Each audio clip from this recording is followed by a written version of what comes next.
Hey, Jimbo, you ready for this deal? Fire in a hole.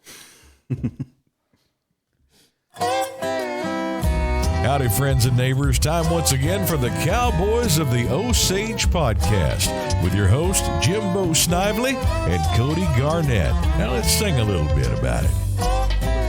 Cowboys of the Osage, riding once again. Always got some time for a friend. And here they are, the Cowboys of the Osage.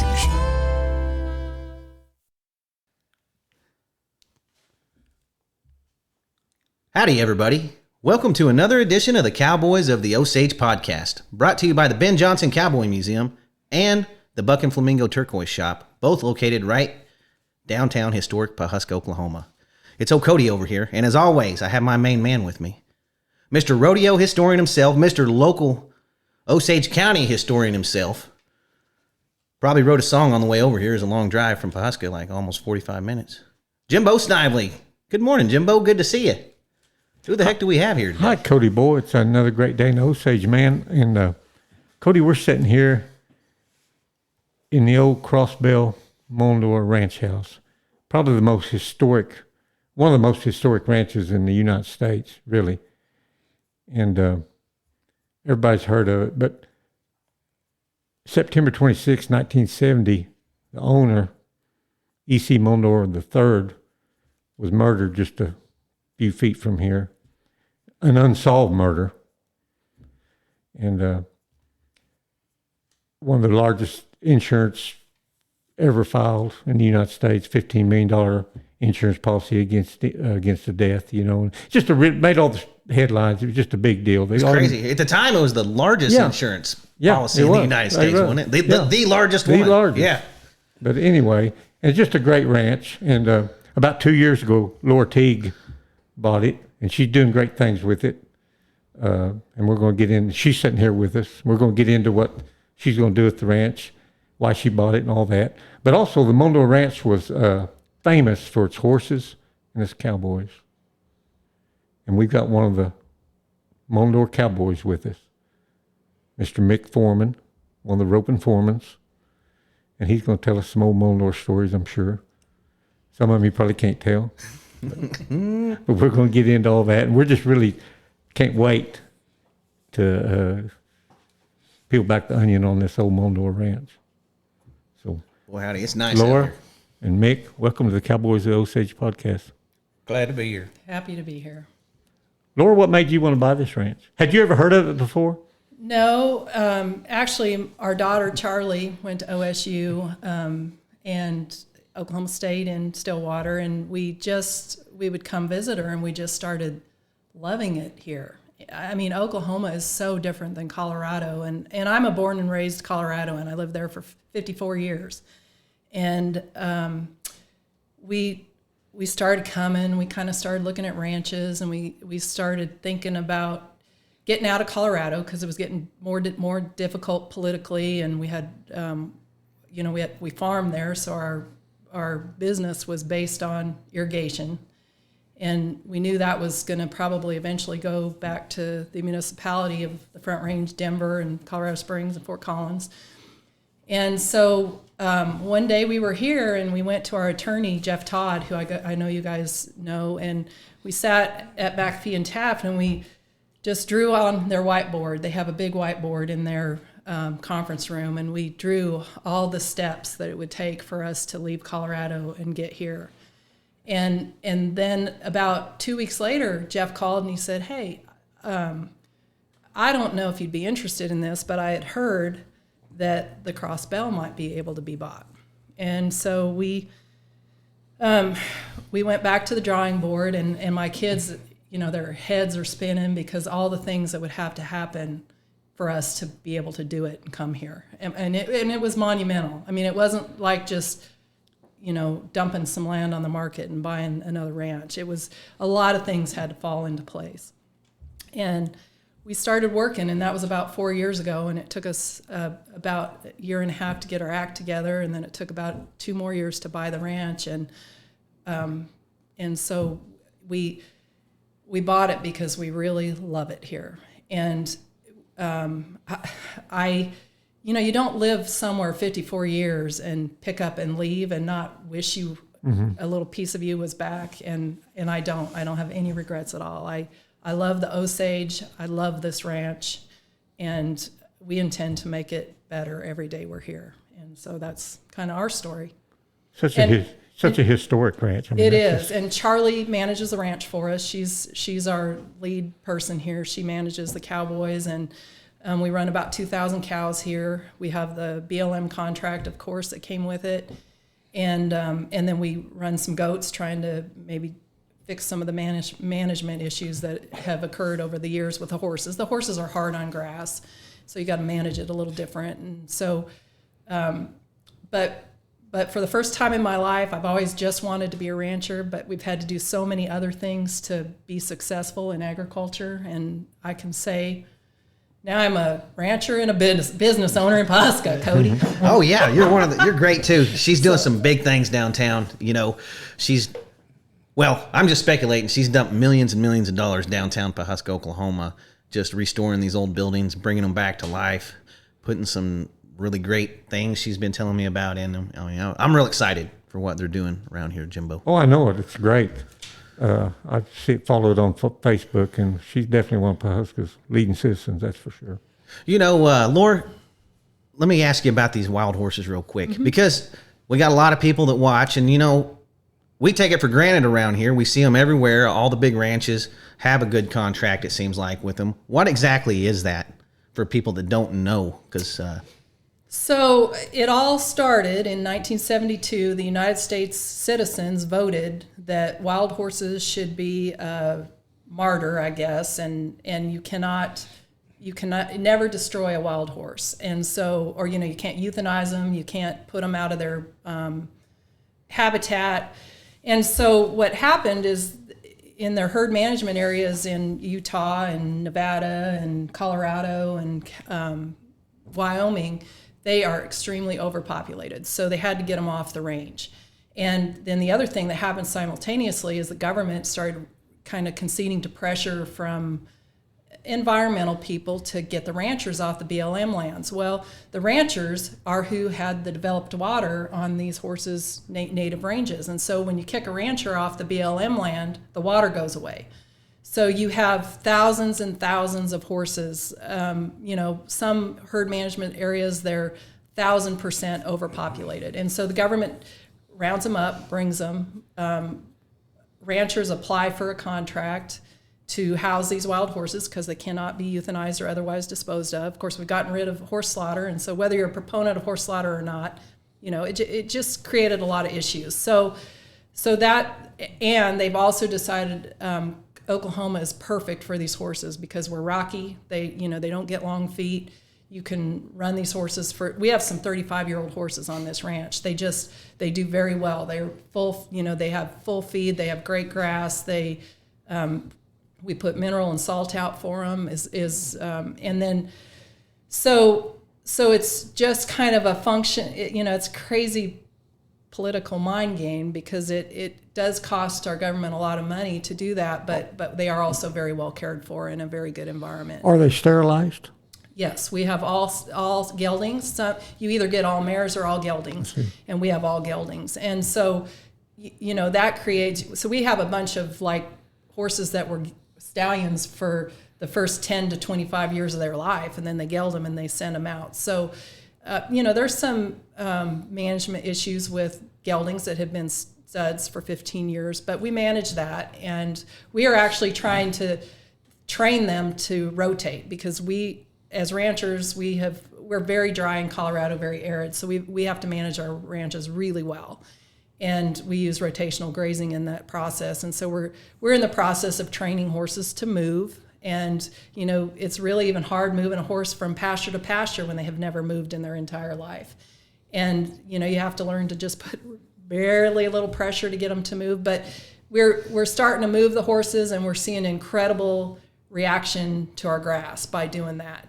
And even when you can get a horse group off of grass for 6 weeks to let it recover a little bit, we're seeing phenomenal changes.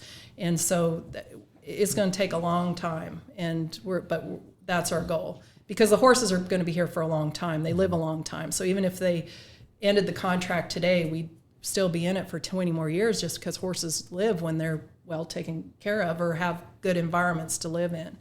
And so maybe we'll get some of those old studs trained to move. How often do they bring you new horses, or do they? So the way those work is you turn in an inventory every month, and then and your contract is for a certain number of head. And when you're low on your contract, then they call and say, would you like to take more horses? And we either say yes or no. And sometimes we say yes, and sometimes we say no, because our range conditions just won't handle it. And of course, you guys know, I moved from a location where we had 11 inches of moisture, and we came here thinking we were going to get 50 inches, and the Lord blesses. You brought the dry weather with you. You ought to be.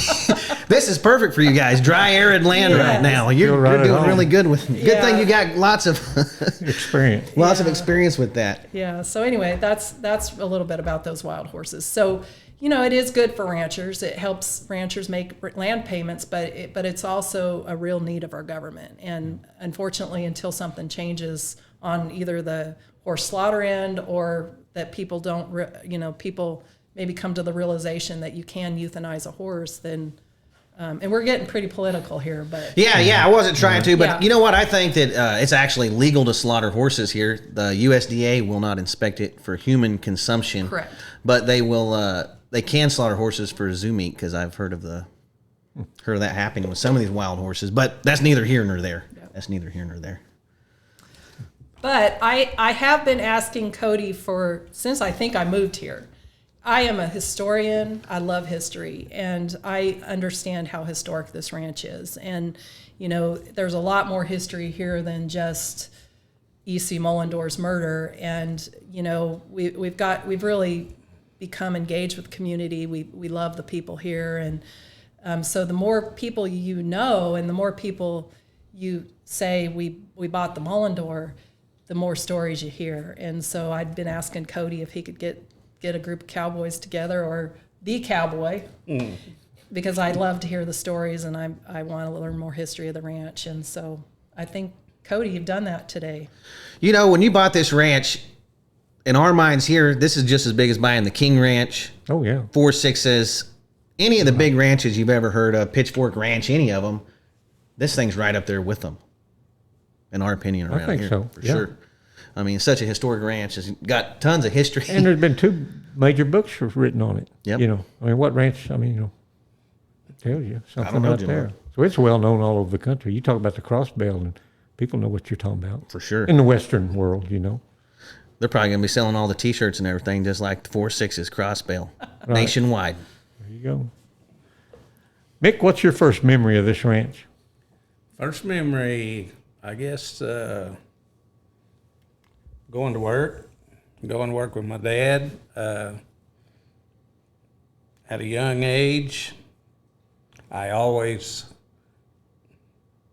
pretty into horses, and I didn't mind working.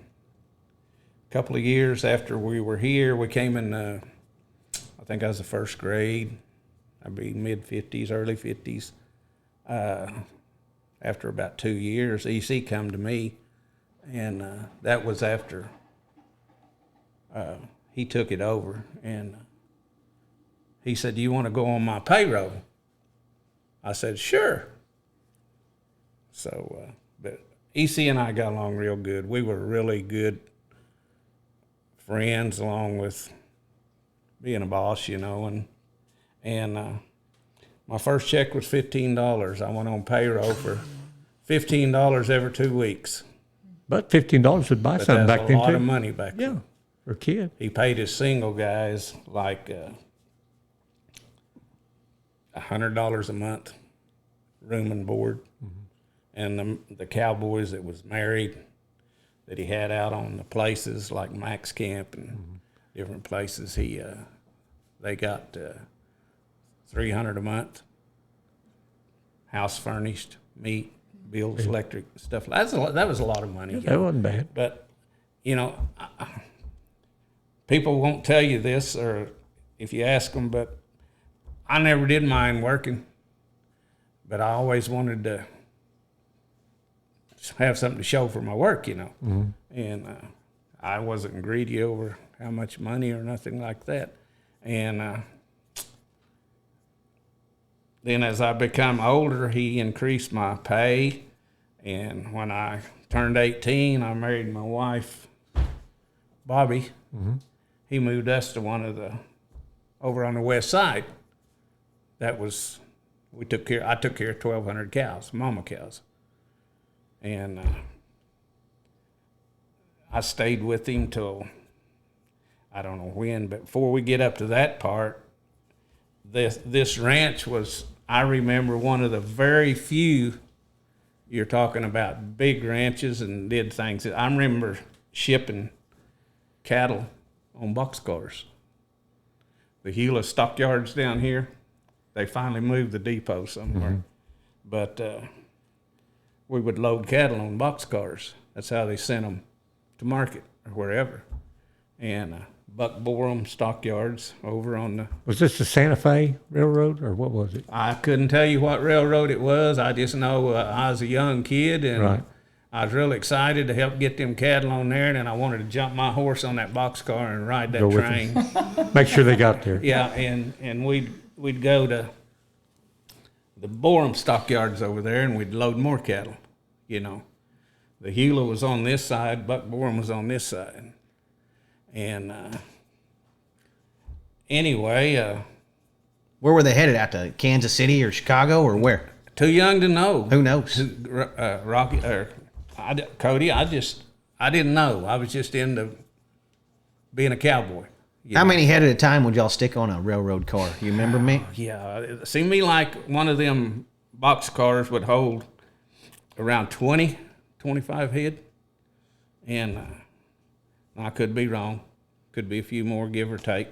But to put them up them little wooden chutes and on there and then do that, and like I said, getting to ride the train and do this, and then when we fed, what I always loved about this ranch, it was all original.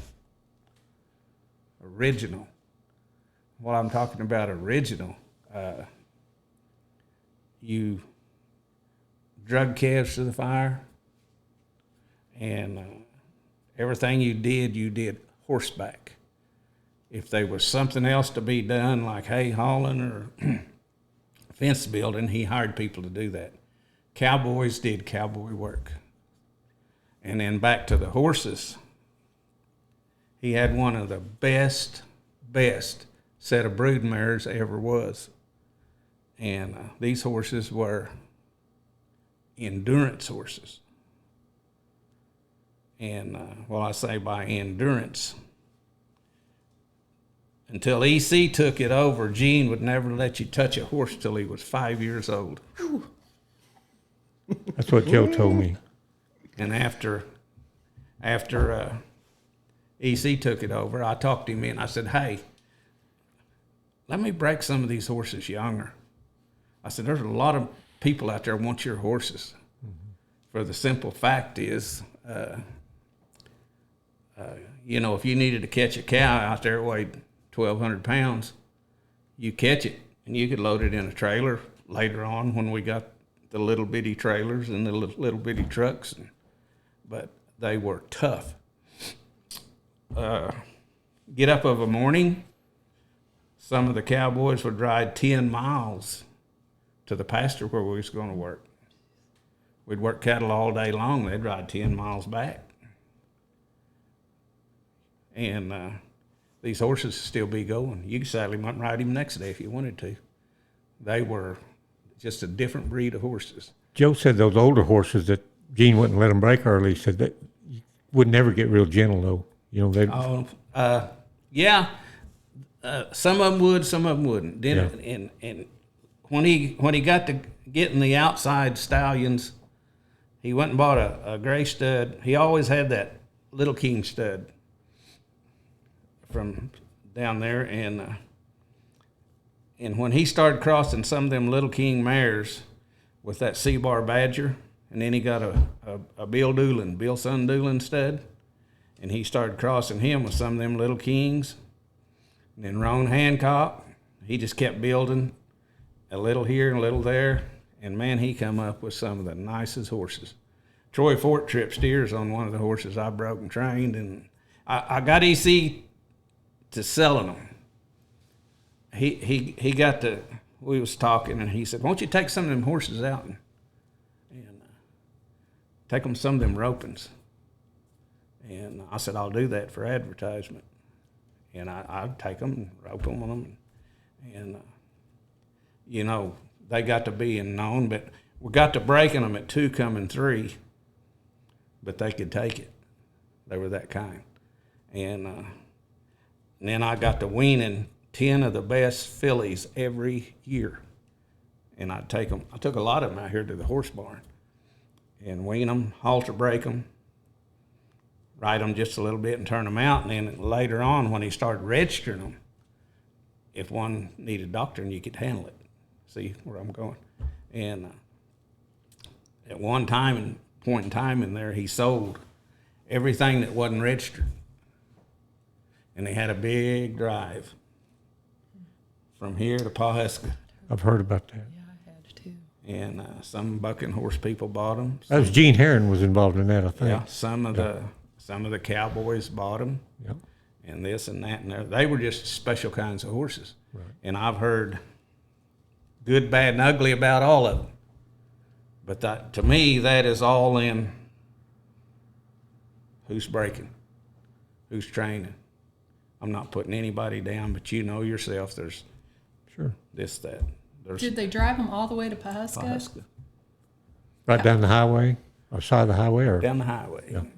I think, Laura, your you're keeping that good horse blood going, aren't you? Didn't y'all just win some sort of big time thing, Jimbo? I know it. I saw it. We raised Metallic Cat on a ranch in Colorado, and he's going to be legendary. He's already, but we own a horse named Tagline, and he was just the senior world champion cutting horse in the L2 division. But we rope off him, and his babies are just coming 3 now, his very first ones, and so we're just starting them. But he's kind of like that big, he's bigger horse, big-footed, and big boned. And Charlie and I just got back from the cutting horse futurity, and we just kept commenting how our babies are big-footed and big-boned compared to a lot of horses these days. So anyway, Is Charlie your trainer too? No, she does. She rides with us, but Yeah. Do you have a trainer on staff? We're trying to find one right now, so Okay. no, we don't. But Right. we're just now getting enough colts that we really need a trainer. And we're talking about having a horse sale in Pawhuska for Osage County horses right there in the square. It's one of Charlie's goals to have a horse sale on Main Street. I have a gray mare in my barn that belongs to my daughter. It goes back to that old C-Bar Badger 71. That was one of the main studs here, way back. It's right on the papers. And I have a colt that's got it on its papers. It's 2.5 now, and I've got her green broke. So I've still got that bloodline, and they are. I can tie 10 to them head horses. Them guys riding out nowadays to the saddle horn and pull them all anywhere I want to take them. But they were that kind of horses, and the trippers loved them.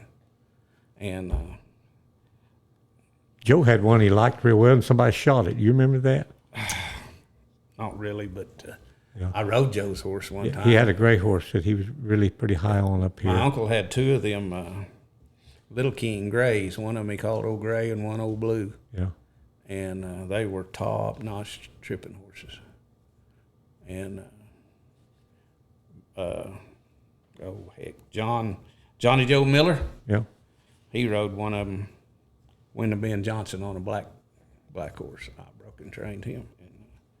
But those horses were special. And I tell people this sometimes, and they'll look at me like, that old lion son of a, you know what. But when you fed them cattle, like I say, in care and feed, they'd bring them semis in, fill this barn up out here. And then they had guys that would fill them cake houses up, what we called them. A pasture would have a big old round building there, And they'd fill that full of cubes, and you go up there horseback and pin them in wire pins and had troughs, and then you carry it out there on your shoulder. 100-pound sacks. 100-pound sacks. Purina, 32%, cottonseed, whatever. How many sacks would it take to feed those 1,200 cows? Them over there, Yeah. he would feed on an average of 5 pounds a day. That'd be about 60 sacks. But, and then in the 60s, he come up with some trucks, little flatbed trucks. No feeders, just trucks. Right. So you could put it on that and drive out there and put it in granny gear and get up there more. That was the deal, you know. But So you'd feed those cows every day right around those cake houses. There's still 2 cake houses, I think, on the ranch. there was wire pins at every cake house. And you gathered them, put your feet out, and you counted them in. And if there was 1 not there, 2 not there, you went and found them. You drove them up and fed them outside the pens, and then you let them out. Every day, they got their grub. But, Indian trick, I'll call it, we built sleds. 8 foot long, made them out of 2x12s, runners, put a short chain in front, tied it off on 15 foot or 10, 12 foot nylon rope. Any horse we rode any day, you could throw 10 bags of feed on that and they'd pull it. Try that sometime.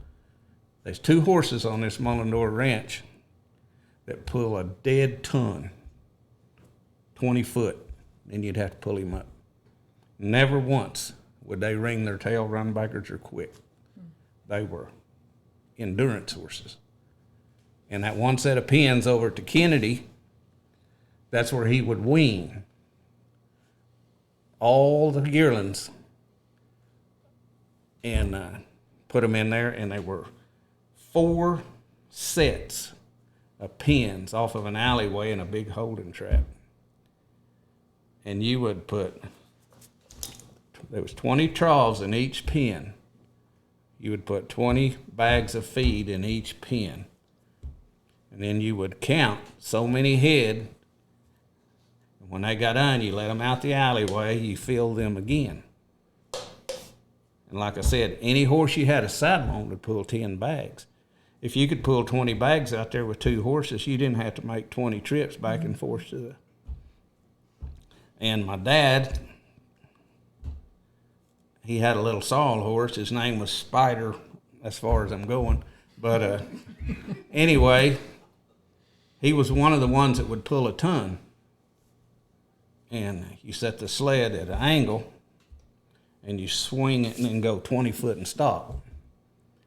Then you pull it over and go.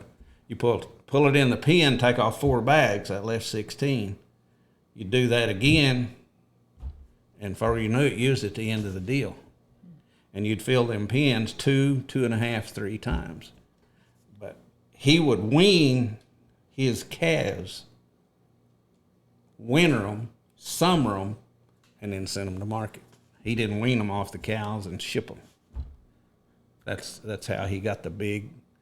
He sold them at 800 pounds instead of 5 and 6. What kind of cattle were they stocking here at the time? Herefords, and then got into black baldies, and they were both good, but the black baldies were so much better, and better milkers. Black baldies were a lot better milkers. Were you around that time John Wayne came to the Hereford Bull Sale out at Allred's? Were you here? I don't remember. You don't remember? Gotcha. Yeah, but he went to Texas and brought some really good 2-year-old bulls. One time he called them T.O. bulls. They had a big T.O. That was one of them big ranches down there, and they still had weights on their horns to turn their horns down. They weren't muleys; they were horn cattle, and he kept good quality. He didn't have junk cattle. There wasn't a junk cow on this place. And anyway, I can't think of that.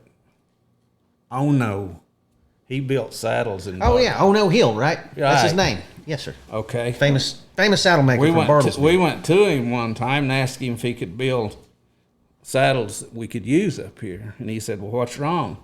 Well, my dad put that horse on 20 bags of feed and went about 4 steps, and the whole front end come out of that saddle. He pulled that saddle in two, and he built some saddles that were double bull hide covered trees, and you couldn't pull them in two with a semi truck. But Have you seen one of those recently? yes, Do you have one? I don't have one. I rode mine till there's nothing left. But anyway, there's 1 or 2 guys around, but they've redone them, so they're not original. But that old man could build a saddle. He was a good old man. Anyway, I got one over at the museum. do you? Yep.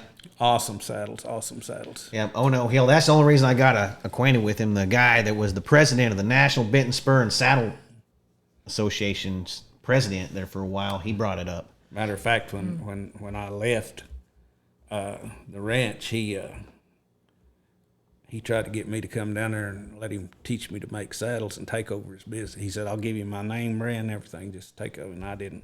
You know what you do when you're young, dumb, you don't do what you're supposed to. So Yeah. anyway, I didn't do it, but Mick had your grandpa Joe get affiliated with the Mondors. he came not too long after my dad. Oh, because your dad came first. Okay, Yeah. I thought maybe Yeah. it was your grandpa. Okay. Yeah. And then my uncle came, Doodle, Okay, yeah. and Doodle's Paulie's dad. Paulie's Cody. dad. And somebody asked me the other day, did Paulie ever work for Mullendores? And to my knowledge, I don't know if he was ever on payroll or not, but he was around, Sure. when he was Has Polly ever really worked yeah. for anybody? Right, that's what I was going to say. No. I'm glad you said that. But no, seriously, if you wanted to work and learn something, you could do it here. If you want to be a cowboy, you could be. But if you didn't, I don't know how many of them I've seen come in here and head down the road, work long enough to get a plane or a bus ticket, and that's gone. But if you want to stay with it, I wonder how many cowboys today would feed out of 100-pound sacks of feed. How many would they? Well, yeah, how many would do that now? Several. Yeah, our little old ranch is so poor. When my dad moved from McAllister, you wouldn't even believe how they were feeding Jimbo. Okay. It was crazy. We kept our using horses, but that's all we had was using horses. Because every morning, 4 o'clock, get up. That was my dad. I'd go outside, go around the horse trap and gather them using horses in there. And I was about 12. I'd get one of them 100-pound sacks of sweet feed on my shoulder, and I'd go out there in that feed trough. I'd put 2 of them in there on about 12 head of horses and go back in and eat breakfast, and then I'd either go to school or we'd saddle up and go to work. Where'd you go to school at? Bowring. Barry. I graduated Bowring. Okay. 7 in my class. But There's not too many. They still got about 7 in each class over there at Bowery. Yeah. They did. countrified. I'm countrified. But Did everybody have their own horses? everybody took their own horses. And like I said, there's some of them was cowboys, some of them wasn't. The ones that wasn't usually messed up a pretty good horse. And they never monkeyed with trying to break them or anything. And them would go over here somewhere else, and sometimes somebody'd come along, straighten them out, and sometimes they didn't. And some of them horse, I rode a horse one time on a bet. And he was rode one time. He was 3 years old, and he was about 8 or 9. And they sold him in that sale, and he was never cut. I bet a guy I could saddle that horse up in the morning, ride him to the Kennedy pens, and rope a steer one of them yearlings off of him before the day was over. A bottle of pop. You needed to bet bigger, buddy. My Uncle Doodle gets there from Pa Husk. I said, At least you could have done a milkshake. I said, you got to help me out here, Uncle. So we rope this sucker and get a halter on him. I get a saddle on him. And he snubs him. Them other cowboys keep pushing him. We get over in that big pasture. And them pastures that are pastures, they're not little traps, you know. I said, head south and go around. And I said, when we come over that big hill, this big valley over here, that's where we'd push them all to. And I said, when we get over that valley, I said, turn me loose. And we went up over that big hill, kind of pulled the air out of him. When we come to the bottom, he handed me the lead rope he was leading me with. I tied it around his neck, and I got my rope down. Everybody's tied solid. There's about 700 yearlings strung out for about 3/4 of a mile up that valley, and I got him pointed in that direction. And I took off, and right before he got wound up really running hard, one of them turned just close enough I could rope it. Ooh. And the ride was on. I rode him through all the bucking, and then I got off of him, and I was laying in the grass rolling, laughing. And they heeled the steer down, took my rope off. I took him home, turned him out, and he's never touched again. Yeah. Did y'all have a roping arena over here, Mick? No. No arena, but down at my dad's place, there was a monster lot out there. And we'd take some of these goats and rope them goats down there. We'd make a little makeshift chute and rope them goats out in that big deal. All of our roping come from work, you know. Yes, sir. If you rode in there and dragging calves, if you rope one around the neck, they'd throw rocks at you. You heeled them down, pulled them, and they'd step over them, leg them down, brand them, turn them loose. That's where. And I just worked at it hard, worked hard, and practiced hard, and got where I could finally catch, and had a lot of fun at it, and still have fun at it. But Did y'all doctor a lot of cattle out in the pasture? not really, other than pink eye. The Herefords were known to have pink eye, and I know. How'd you tree it back in? With blue, what was that? Blue. It was a blue in a little round bottle, Got you. and like a blue lotion. Yes, sir. And everybody had a medicine bag, and you just catch them calves and or whatever, you know, go around the ponds when it's hot. They'd be bedded up around the ponds, and you'd catch it and doctor it and turn it loose, and they usually took care of it. I bet they roped a lot of them just on suspecting they had pink eye. Yeah, Jimbo. just check. Yeah, See just if to they had it. check. Well, you had to check one out. You wasn't really sure. Or foot You had- rot. Yeah. But they EC didn't care if you roped the animals if you wasn't stupid about it. And I'll tell you this funny story, and then you go do something else, and then I'm going to shut up for a while. But I was telling him coming up here, and I come by them rye pastures down there. He had his longhorn herd in there. We were all coming into the cook shack to eat lunch. And we'd roped a couple of them, just team roped them, turned them loose.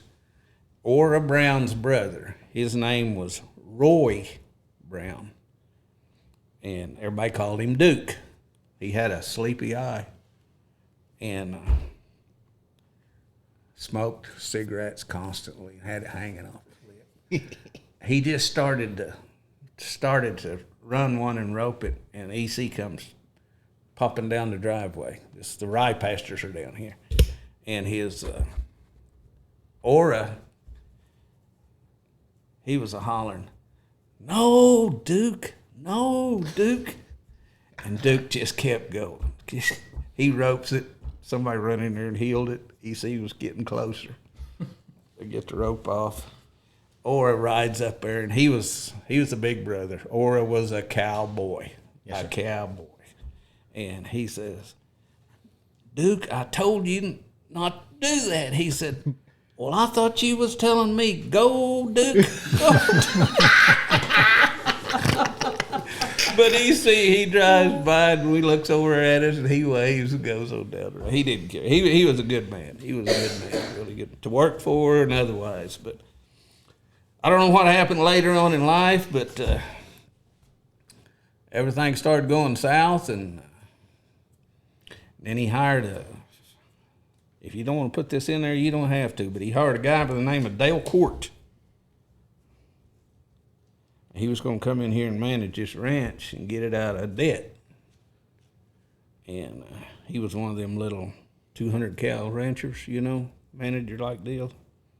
Didn't nobody like him. Didn't nobody get along with him. And that's when I left. I didn't get along with him at all. I didn't. He didn't know. He didn't know how to manage a ranch of this size, this caliber. He didn't know. It wasn't in his. And he didn't know how to get along with the Cowboys. And like they said, nobody got along with him. And how'd the ranch get in that bad a shape? Yeah, there's always someone like that in every Oh, yeah. organization. Joe said the same thing. Someone always comes along, no matter. You work with someone you don't like, always. My best, from what I could recollect, at one time he probably had 8 or 10 bulldozers going every day. He was doing a lot of. He had 2 or 3 fencing crews hired by the mile, and I don't know how many miles of fence. I was telling Cody about that fence there north of Pawhuska, up the Chubb. I think Chubb helped build it, or maybe build it, but used 7-inch corner posts and line posts were like 10 feet apart with a stay or 2 in between them. I'm overbuilt them, a little bit. And I think he just went a little too fast, a little too much. And realized what he done, and kind of went to borrowing money off maybe the wrong people. I don't know, but I couldn't. That'd have to be somebody that knew what they was talking about. Right. That's my theory only. My theory only. Was there? Go ahead. Go ahead. Was there a traditional bunkhouse here on the place? Right out there on top of that shop. She was telling there was a shop on the bottom, the bunkhouse was on top. You went upstairs and they had beds in there. So how many guys would stay in there? They would be from 2 to 15 in that bunkhouse. Just depending, Just depending. But like I said, there was a pretty big turnover. Yeah. If you come in here and you was a cowboy and you knew how to work, you have a problem. You wouldn't have a problem with EC if you didn't know how. Right.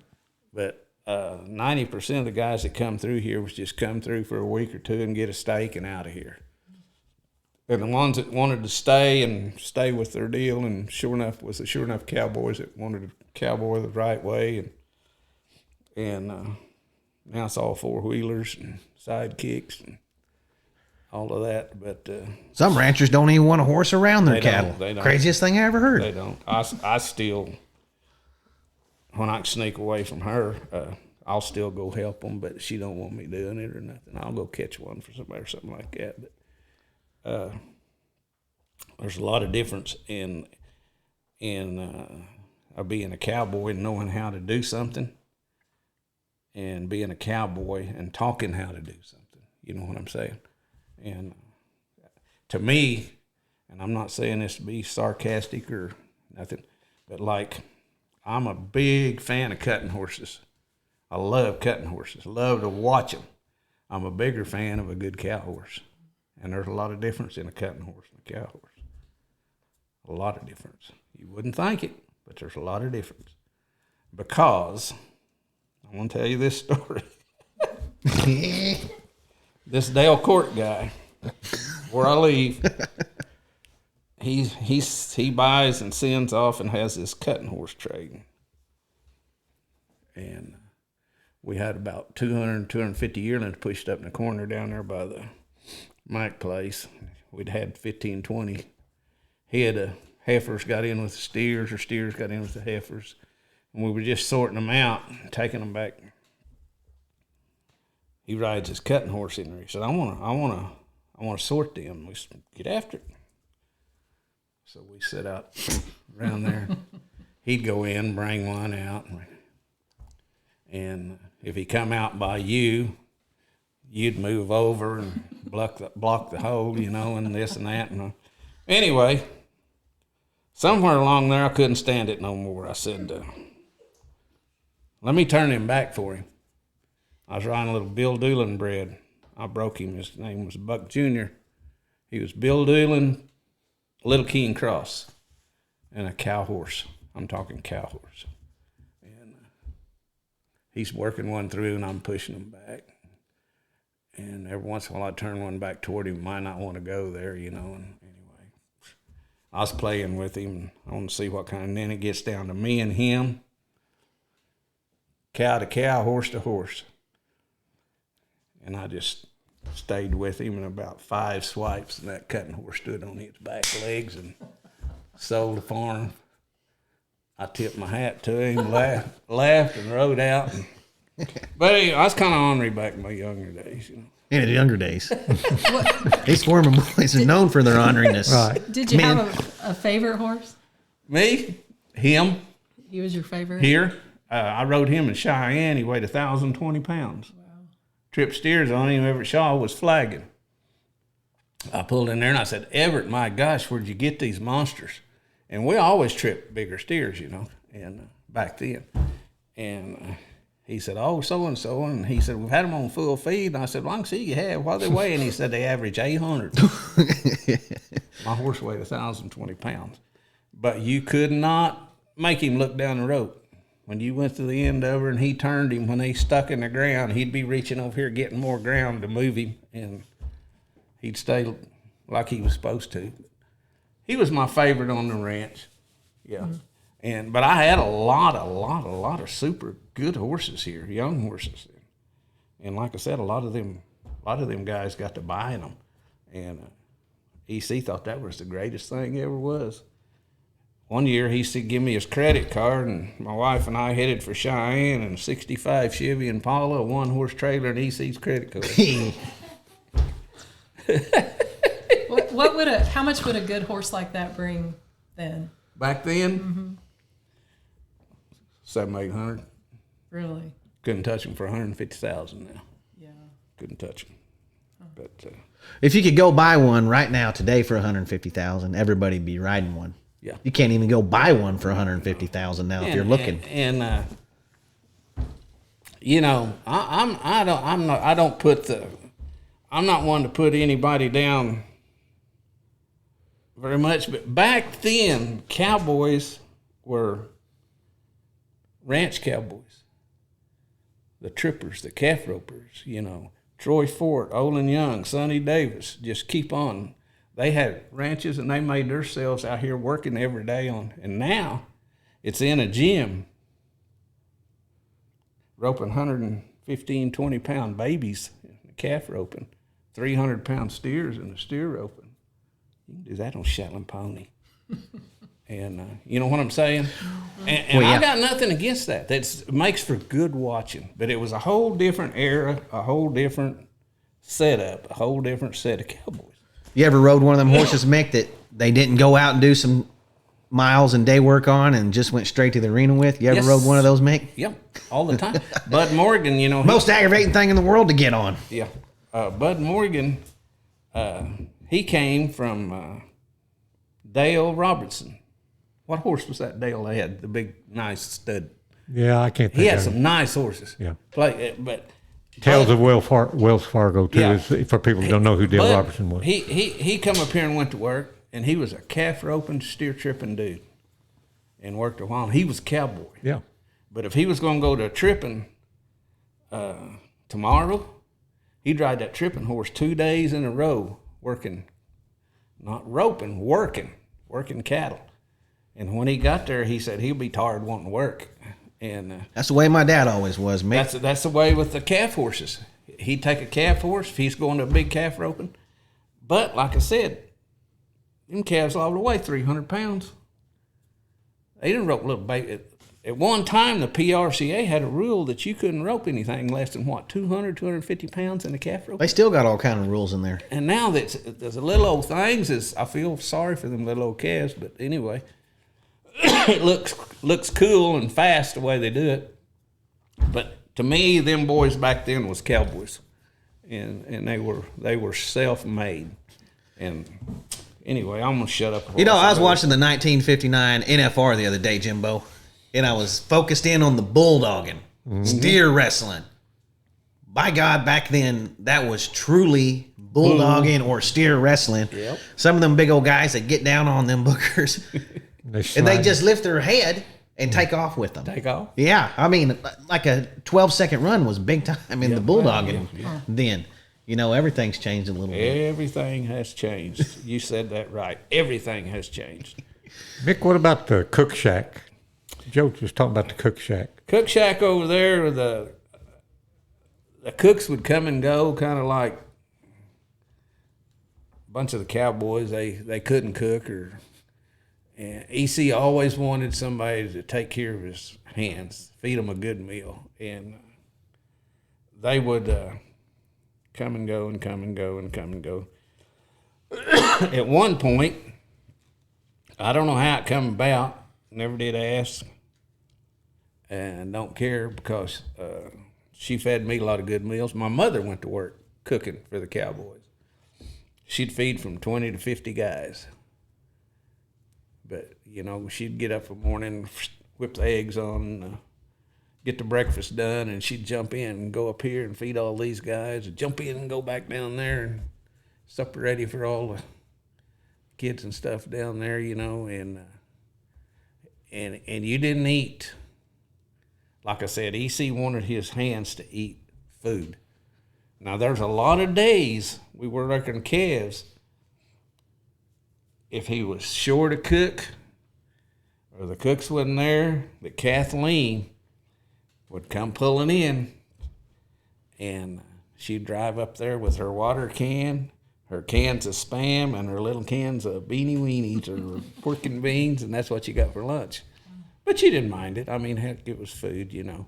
But if any way possible, EC made sure you ate, and he wanted everybody to eat. My dad ranch growing up, no lunch break. None. Yeah. Ever. And the oil field used to say, what are we going to take off for lunch? And say, one glove. One glove. There you go. But I don't know. It to me, this was probably one of the, if not, I know it was one of the biggest working ranches going in early times, and the real cowboy way. The real cowboy way. I think this all started with just one allotment, didn't it? 640 acres of Kathleen's. Kathleen family? was Osage, Right.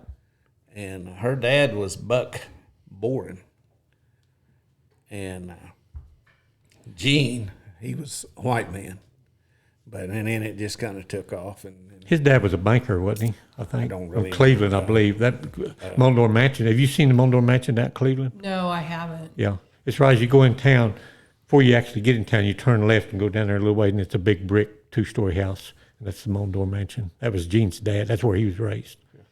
So the headquarters is her original allotment. So Right. 640 Yeah. acres right around yeah, here. And they just added to it till it was whatever. yeah, just added on, and I can't remember the exact figures because it's been too many years, but I think at one time he had close to 45,000 acres owned and leased, and it was unreal the amount of cattle that he run. You know, All yearlings, or did they cow calf. cow calf? Only time he'd have yearlings is when he weaned them. He would winter them, summer them, and then ship them. But he had a really, really nice Angus black baldy crosses, and that's about all he ever had. That's about all he stuck with. So the big yellow building down there, which was the old, I think originally it was the train repair place. That but was where didn't they turn that into a feed mill? And then what did they grow some grains and alfalfa down there in that bottom ground by that the canyon? bottom land was all farm ground, and they'd plant that in wheat, and he'd put them yearlings on there till the wheat was gone, and that's when he'd finish them, in the pasture. He didn't graze it in the summertime. He'd graze the wheat in the wintertime and in the fall. But High Langston, he was over that big shed down there in the farming and stuff like that. And he lived out here by Caney, there on the corner. He was his farm man. So they call, the water district calls that house not Matt Camp, but the other house, we call it the Wheat House, but they call it the Langston House. Yeah, High Langston. That was his name. And he was an elder man when I was here, and he was still here when I left, I think, pretty sure. But he was just a farm man. He did all the farming, all the bush hogging, and Lonnie Carriger, did you know him? He was from Pahuskin. He did some farming up here too. I can't call the name. Yeah. What about Chubb? He probably is farming a bunch of marijuana down there on that Chubb? rich farmland. Everybody's got the wrong idea about Chubb. Chubb, nicest man you'd ever want to meet. I growed up, you see in them pictures, I growed up with him for years. He would come and help me work cattle. Loved to hunt, and was a marksman with a gun, and good a friends you'd ever have. He'd never start any trouble with anybody, never. But don't start any with him. Didn't last long, but. So he's kind of got a bad reputation Well, for being mean. Is that because people would pick at him? No, if they did, it didn't last 10 seconds. Oh. But he got, I'm not saying he didn't, but of course there's a lot of them. But he started getting into the marijuana stuff and all that, but that didn't change him any. And I don't know. He hauled me to I went to junior rodeos with him. Me and him would take number 4, EC's kid, with us. We'd babysit him. We'd this, that, or the other. And I'd trust him with my life. And we was walking around that horse barn up there one day. Chubb says, Mick. I said, yeah. And you can edit any of this you want to. He said, they're going to kill that guy. He said, I don't know how close I'm going to be or if I can even stop it. I said, take care of yourself. And anyway, they wound up doing it. He didn't do it. But I don't care who says he did, he didn't. And I think there might be one person left alive that knows who did, but Kent Tibbetts knew who did. And he passed a few years ago. He's another good friend of mine. Chubbs was a good friend of Chubbs. He was a bronc rider, wasn't he, Kent? He was a bronc rider, a bull rider, a bulldogger. He was Yeah, I knew him growing up. wildcat. He was like your mom. He was a wildcat. That's all I ever knew was wildcats. Yeah, and I thought they were normal people, all these outlaws and stuff. No, I thought the world of Chubb, and I still do. And I'm just glad that they didn't get him. But Who you think did get him? who do I think? Yeah. Mafia. He'd borrowed money from him. Is that the story? Were they around? Did they come around the ranch? One did. Kansas City wasn't far away. No. One did. Not if you owe him money. They'll One find did. you. Don't ask me where he's at. I won't tell you. One did. No, Chubb didn't kill him. Ain't no way. Chubb liked him. And if he would have wanted to kill him, he could have done it any time he wanted to in a way nobody knew anything about. Yeah. Ain't it wild? Half the people that knew him say he did it. Half the people that knew him love him to death and say there's no way he would have done it. This is what it's just such a murder mystery. It you know? is. This is the one that this is might hurt your feelings on that book down there in your store. No, it ain't hurting our feelings on anything. This Dale Lewis guy, footprints in the dude. Woo! Buffalo Dale. Bullshit, Dale. That's the biggest crock it ever was. That's just something for somebody to read. But, What did EC drive Cadillac. through the pastures? He put a full 1/2-inch 3/4 belly pan on them.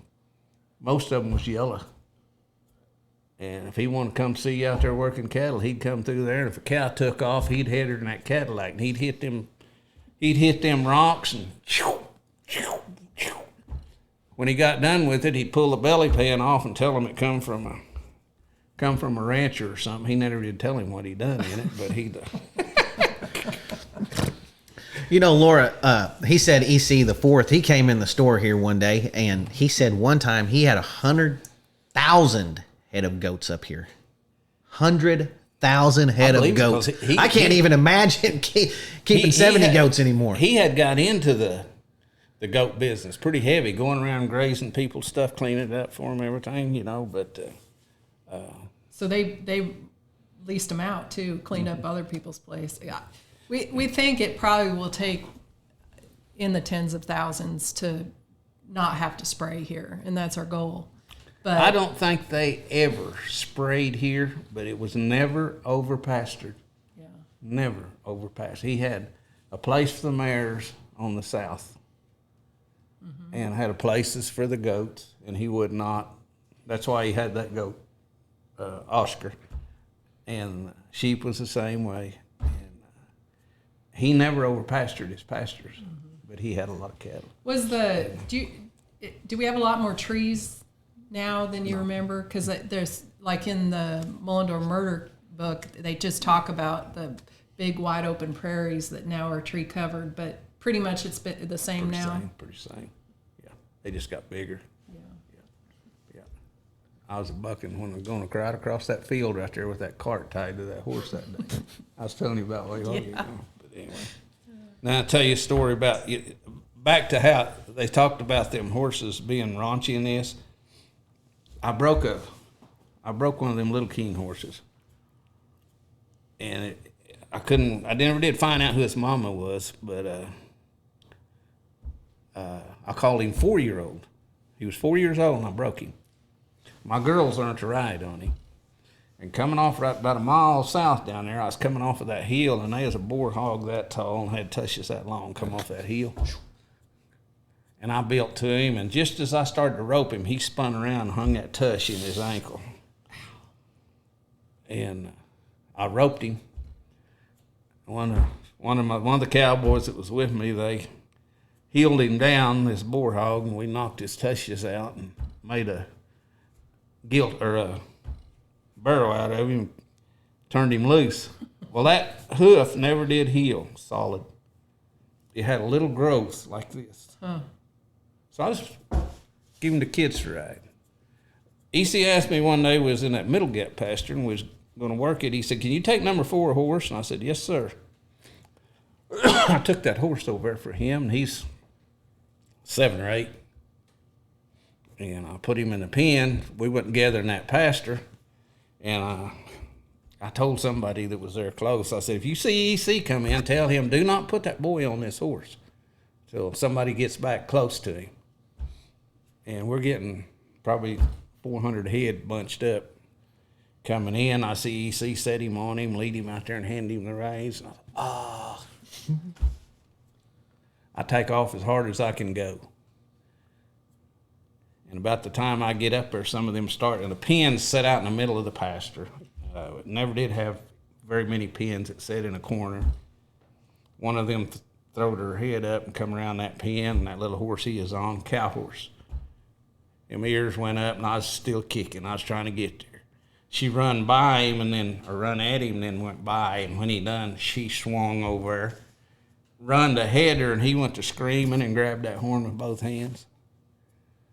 And when he went by that cow, he scotched in, and then he seen that boy didn't have him. And he throwed his head up, and I was cutting across. And when we met, I reached and grabbed him by the back of the collar. I reached and grabbed him and pulled him off, and that horse went out of sight. Well, that blue stem grass about this tall everywhere, and them blind ditches everywhere. Yeah. Just as I snatched him up and sat down to get stopped, that horse went out of sight. He went on one of them blind ditches. Oh, man. Jeez. I told EC, I said, do not do that again. If you want him to ride, put him in a pen. Put him in a pen in there. But they wasn't mean horses. They were, some of them was. I still say it was in who was training, who wasn't. But that goes with any breed you got, any kind you got. Where's the old landing strip up here? Because Kathleen used to fly all the Right time. out there. Right out there over the fence. She'd fly to go get groceries and stuff, the way they talked. I don't know if that's true or not, but Didn't you say she used to fly her kids to school? yeah, I don't know herself. wherever they're going to school at, They- college. It Or, was right over the fence. Went north and south. I can't imagine. But she just flew like it was nothing. It's funny, you talk about all the pastures, and we pretty much call them, I mean, you know, the Mare pasture, South Gap, same names, but when we bought the ranch, most of the interior fences had fallen. I can And believe that. So we're slowly getting them built back, so you're trying to get it so we can rotate But again. like I said, one of his pastures liable to have 600 acres, 700 acres in it. And it wasn't like you put 40 cows out there and 100 acres or something, you know. You go together a pasture of cows, you went together a pasture of cows. But Mick, you're one of those Roanokees. Your whole family are Roanokees. somebody started that. How the heck did y'all get started roping, all of you? I mean, there's too many of them to even count. We Great were, ropers. Well, I keep saying we, because I'm the oldest, but we roped a lot of goats down at home before we come up here. We had a goat arena down home. We'd rope goats. Off a horse? Yeah. Team You rope. got to be a roping booger to rope a goat Team rope on 'em. foot. We'd even. team rope them, you know. And Were you they could big buy- goats? them old big Spanish goats. You could buy them for $0.25, 50 cents. You were team roping them? Did everybody do that? Practice on goats? No, not everybody. You just had to want it. You had to want to do it. Goat can be pretty You fast. had to be very, very good with a rope. Yeah. They'll learn to And you duck. got to be mounted pretty good they'll on something learn that to- can track a goat. They'll learn to duck pretty quick. But they'll also make a horse learn to cow pretty quick, too, you know. And, but that's kind of where it started, just roping goats. And then when we come up here, well, if one started, or if you was a pen, old-time cowboying, and one went by you, pin what you got, and if it was only one, you caught it and brought it back, you know, and you better not miss or they'd put you on the hard end of the labor the rest of the day. So I tell the guys, that the young boys today, I said, the three most things you want to remember in learning to how to win, and I said, you take any one of them out, you might as well do something else. First thing you got to do is learn how to score your horse. And then you got to learn how to ride your horse in position that you know you're going to catch. And then you catch. And if you take any of them out, you just do something else, because that don't work that way. And they'll look at me like, okay. Who are some of the cowboys that worked up here besides Foreman's? Oh, there was some ghosts that work here. Jim Ghost, his brother Dan, Ora Brown, my dad, my uncle. I was at the truck stop this morning, and Brooke was telling me Forrest family. Forrest. They're from down there. I didn't know any Forrest that worked up here, but I know some Forrest down in my country. Yeah. Like I said, Joe Snidely worked for him for a while. George Hinkle worked for him for a while. Billy Joe Dillbeck. Billy Joe worked for him for a while. He was a good dude. Sounded like a lot of beer drinking night took place too. Yeah. Where was the watering hole at around here? The closest one? Caney. Caney? No. Yeah. No, not Caney. What's that little Copan. Copan, and then you go that way. Caney's north. Go that way. Eula? Huh? No. They said there were all little watering holes all around, like up by Hewlett Reservoir, and Dutchman. The Dutchman, they all... is that what that was called? Yeah, we'd have to make a Mountain Dew cooler stop every time you went by there, you know. Milton, when I was talking to Milton, so the guy at the Hewlett Cafe, Milton's mom would let him ride his horse down to the cafe and get a banana, and he'd get a banana almost every day, and then ride his horse home. Yeah, they the Dutchman and you said watering hole. That was the original name of that place, was a watering hole. We tied Jim Ghost on the back of the truck over there because he got drunk on us working cattle, and it snowed 17 inches that day, and we tied him on the back of that flatbed and hauled him home, trying to sober him up before he got to his wife. He come to work the next day and had black eyes and swelled up jaws, and he said, I went in there to take a shower, and she caught me with that skillet. Oh. He said, every time I'd raise my head up, kaboom. We were talking about a watering hole over by Pawhuska the other day. The old Y bar. Did you ever go in that thing? I never did. I Never did? I never was a drinker. Yes, sir. You know, a lot of the Cowboys did. My Uncle Doodle, he loved to drink that beer. Joe Snively, he loved to drink that beer. But they could do their job. Maybe not quite as good when they got, but you know, they could do it. It kind of went along with the deal. George Hinkle, he would drink 24/7. I wish you'd known George Hinkle. He was everybody Justin's step-grandfather. Quart a day. He was a character. I worked with him a little bit welding and stuff. Yeah. With George Carter. And he was married to an Osage lady. Yeah. And they were related to the Pattersons. Okay. I think his wife, George's George's wife, was Mary Patterson's mother. And she married Ben. Right. And that's where they come up with Justin. Boy, Justin, that guy could rope, though, couldn't he? Justin could rope. Woo-wee. Yeah, he could rope. Holy moly. He's another one of the roping Okies. He got big. But, I like competition. I loved it. I thrived on it. You've been all over roping, haven't you? Everywhere. Those big jackpots out in California. Not so many of the jackpots, but went out there to a couple rodeos. Yes, sir. I had a guy, a good friend of mine, Malcolm Baldridge. He got killed in a horse accident, but he was in the White House, in one of the cabinets, and big, tall, square-shouldered Englishman. And he had arthritis in his back. And he wrote a team roping article and tried to get it published, and nobody would publish it. And he sends word to me, Clem McSpadden. He wanted to know if,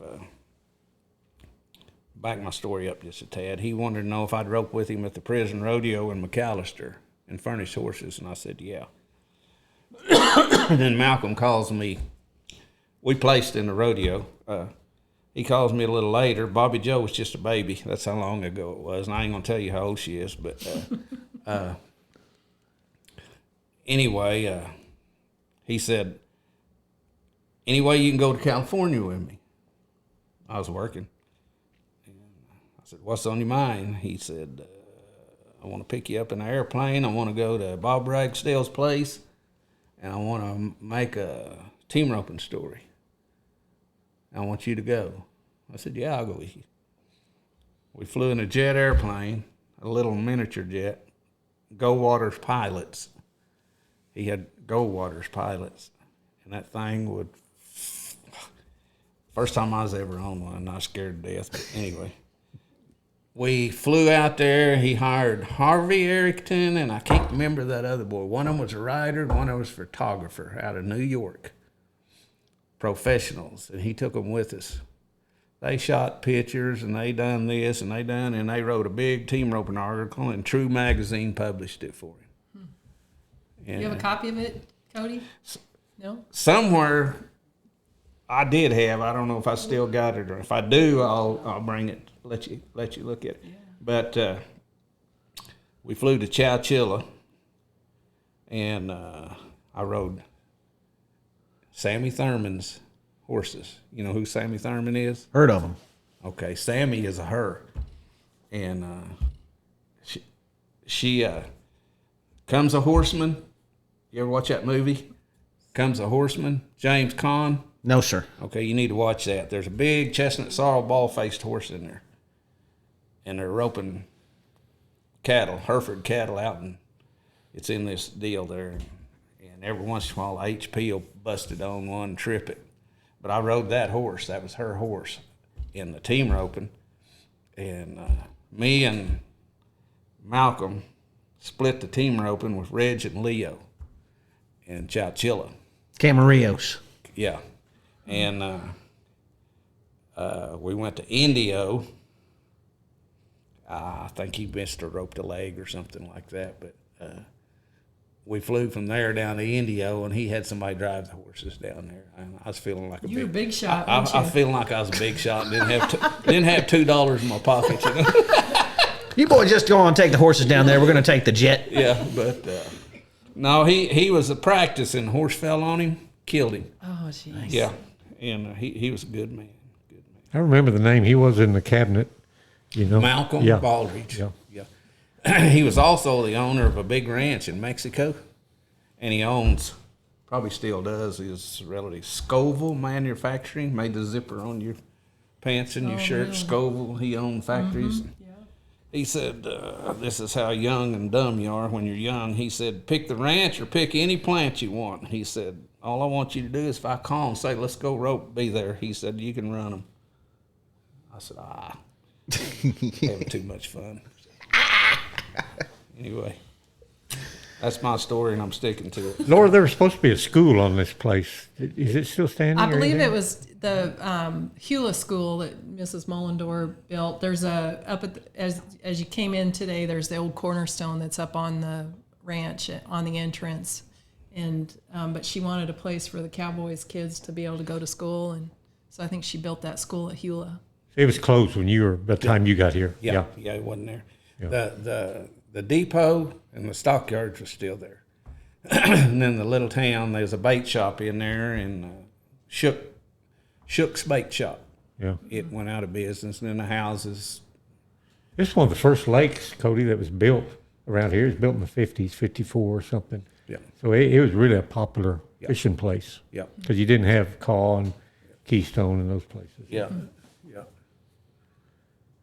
Did was your dad here when EC got killed? You said you'd Yes. left. Yeah. I left. My dad was here. He came to my house that night, and he said, man, they killed EC, and he stayed all night with me. Who did he think did it? Mafia? He was didn't- one of them that Didn't talk about it. he never would talk about it. But Joe said that when he found out, he was living up at Sedan Ranch, and when he found out about that, Sherry went in there, had his wife at that time, went in there and went to pack in her bag and said, the Mafia's killed EC, they're going to kill us all. What he told me the other night. well, I'll put it like this: Chubb didn't kill him, and the Mafia didn't scare Chubb. They didn't scare him one bit. And if you looked at him, you could see he was a kind-natured guy. But don't do him wrong. Right. You know what I'm saying? He's your friend forever. Just don't do me wrong. You know. Well, his brother-in-law, Lonnie Brown, was kind of the same way. Did you ever know Lonnie? Yeah, I knew Lonnie. Yeah, I worked with him quite a bit. Chubb's brother. Brother-in-law. Yeah, Chubb's brother, or Chubb's boy, and Chubb's brother. Lonnie Brown was Chubb's brother-in-law, and then Chubb's got a brother, Dwayne. Is it Dwayne? Dadgum's been many years. I seen him at Kent's funeral, and anyway, we had a really, really super nice visit there at that funeral. But, Why do you think all the law pretty much have just blew it off as, I mean, they pretty well closed the case that Chubb did it, and Lonnie helped stage the murder and everything. they can't prove it. Just can't. That's the best they can come up with. That's the best they can come up with. They don't know. They're not. Well, I may not say that, but Chubb didn't do it. Chubb didn't do it. I'll say it a million times. Like he told somebody before he passed. I'll take it to my grave. That's what he told them, and I'll take it to my grave. He didn't do it. I guarantee he didn't. If you knew Chubb, he didn't do it. I know you didn't like Dale Court, but I built a barn for him in the 70s, late 78 or something. He's living up in Thayer, Kansas. Mm-hmm. And he said, one Monday, he said, well, George Wayman come see me over the weekend. I said, well, yeah, what do you want? He said, he's still talking about that more. He still thinks Chubb did it. You know, he just couldn't believe that Wayman was still pursuing that angle. Yeah. And that always set me back a little bit. Consider the source. I mean, Wayne, you know, he couldn't ever get nothing. He didn't have anything. He barking up the wrong tree, and instead of getting out there and sure enough trying to find out who did, maybe he didn't want to know who did. Who knows? Like I said, the mafia didn't scare Chubb. Maybe they had Wayman scared to death. They can get Chubb to say, yeah. Makes a hero out of him, and he don't have to worry about it. But he may have been putting up a front to try to find out, too, but I don't think he... I'll put it like this. I don't think he ever tried really, really hard to find out. Wasn't that hard, really. 2 and 2 together. It's wild. It's still a mystery to this day. Wild story. You know something that's always fascinated me about the Foremans over there, you guys. I know you'd never been, but your brother Dick used to go down to Hawaii and team rope. And that always fascinated me as a kid for some reason. Yeah, there was some really, really nice Hawaiian people would come over here. And Stony Joseph and Dingy Joseph, Uncle Harold, good people. And he kind of got in going over there, and they were roping and learning to rope, and you know, got his foot in the door, and he got in and going out there, and then. So he wouldn't take his own horses. Would he? No. He wouldn't ship those? No. It cost too much to ship one over. Man, back then it was. I sold him 1 or 2 horses, and my nephew Cowboy sold Brittany Joseph. Sold her a little heel horse, and I think they said it cost $1,000 to even get them on a boat. But that's several years ago, you know. I don't know. I think that he's out in Arizona now. How's he doing? I don't think really good. I don't ever see him. I really don't. He comes in for a few months and goes back out there. I don't even know what he does out there. No kidding, because I'd figure you guys would, because if you mention Mick, you mention Dick. Mick and Dick, everybody does. You know, they're just one and the same. Yeah. I've heard he's helping one of the ladies that come here from Hawaii and bought a place out there, and she's trying to put on some ropings, and I've heard he's working for her. Now, I don't know that. Well, she's got a good hand working for her. Yeah, I don't know that for a fact, but I heard that now. I don't hear a whole lot. I just kind of stay over by myself and keep my nose out of people's business, and I want to live long enough to grow a beard like that. You ever see? You better get started. There's a good roper that lives over there by you too, old Joel Maker. You ever see old Joel? Oh yeah, seen him. Where was he at? A month or 2 ago. Was at the casino. We stopped in there to get a meal. Bobby Joe bought us a steak in Tahlequah, and he was in there talking 100 mile an hour, just like he always is, chowing down. But there was a waste. He'll still get on a horse and beat you. And I win tons of money with him. He's one of the best hands with a rope I've ever seen in my life. And, yeah, he is. And he's Osage. And need to get him up here. If you sat still long enough, he'd give you a good interview. Yeah, I've talked to him a few times. He stops in and sees me every time he's in town down here. Good. I see him every night, once in a while, not like I used to, but I see him every once in a while. Everybody to their own. That's what I tell them. You know, you got to be a good roper to get invited to the timed event to help those guys. And he'd show up with split reins, no tie down or nothing on this big old good-looking bay horse he's riding at the time, and was healing for these guys. Yeah, one rope both ends with it. Yep, one rope. Ding sure did. But anyway, yeah, he's a good old Joel. His mama is the best in the world. She's way up there in years now and having some health problems, but she is a good lady.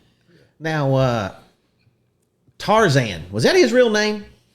No, everybody. Because I was fixing to say, no one names their kid Tarzan anymore, but I guess. He passed about a year ago. Yes, sir, I knew that. And everybody had nicknames, but me and Dick, I guess. I don't know.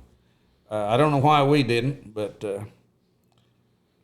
I'm the oldest, Mick, then Dick, and then Ann. So Tarzan was a brother. I had there were 6 boys and 2 girls, and I lost 2 of my brothers.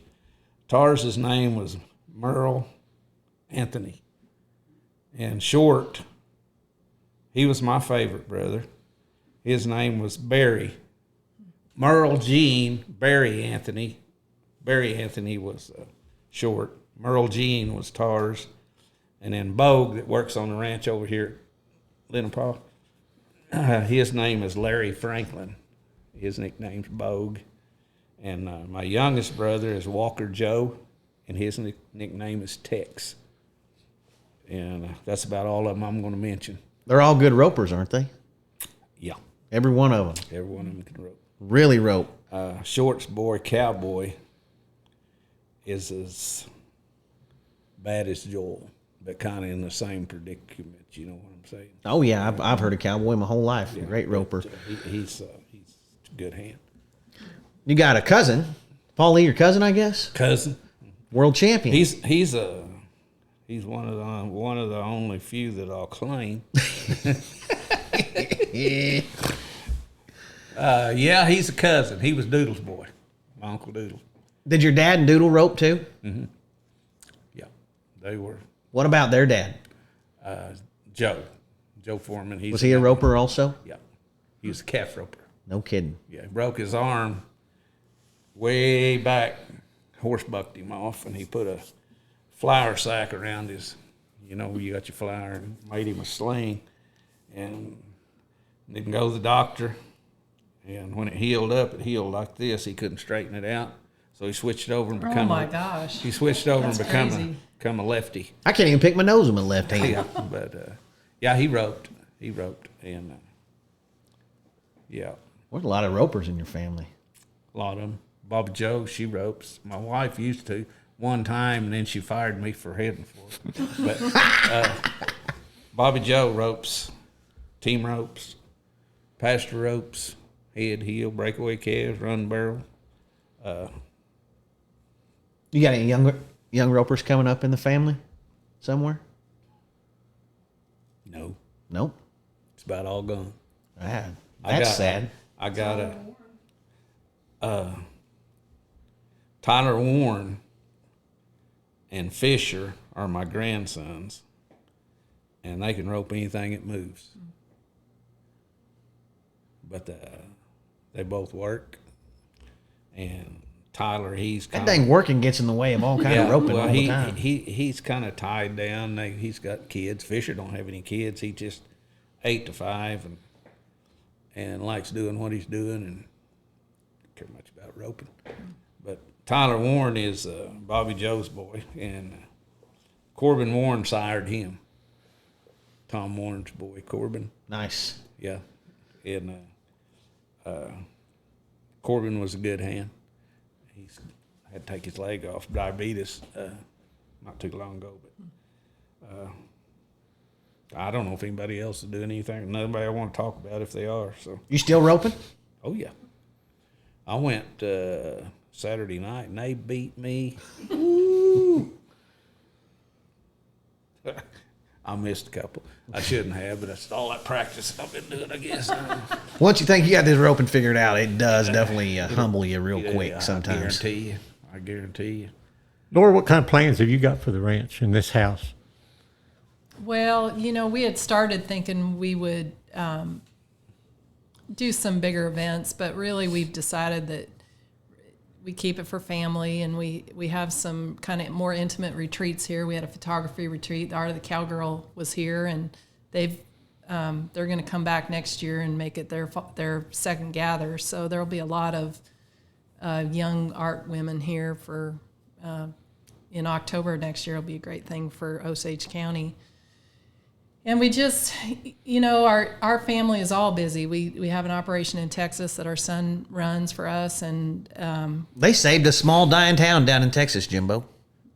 my son has really done an incredible job where he's from, and so now we just use it as a gathering place for our family and friends, and we've had a couple family weddings here, and it's really special when you have a family wedding here, and So that's how we're going to keep it. Now, do you rent rooms? I mean, do you overnight? Not usually, only if, like both of our family weddings, their families have stayed here, and we cook for them here. It's, it's so far out of the way, you kind of got to cook. Downtown they do, Jimbo. Okay. Yeah, I knew that, yeah, but I thought maybe downtown. here. They got rooms But downtown. here it's really going to be a family retreat place, Okay. and, maybe some banking retreats, things like that. But it's just such a special place. You hate to not share it at all, but then, it's also as well kept as it is. It's fragile, and so you got to take good care of it. Wow. You can just feel the history walking in here, Jimbo. Oh, yeah, How grand of a place it is, and for sure. just everything. And they've kept a lot of it original too, which is just so cool. Right. So cool. All I this know, stuff just in like here. stepping back in the history. Yeah, this is a very, they've had that controversial murder here on that ranch. I have some controversy myself here on this ranch, Jimbo. Uh-oh. What's that, Cody? The very first weekend I met my wife Lauren here, and she took me up here to a party, and went skinny dipping in the big pool that's shaped as the brand, the Crossbell pool. I'll never look at that pool again the same. She's probably gonna go drain it after this. That was like 14 years I ago. think they've maybe redone the pool since then, I so would we're hope so. safe. Yeah, they said let's all go skinny dipping in the pool.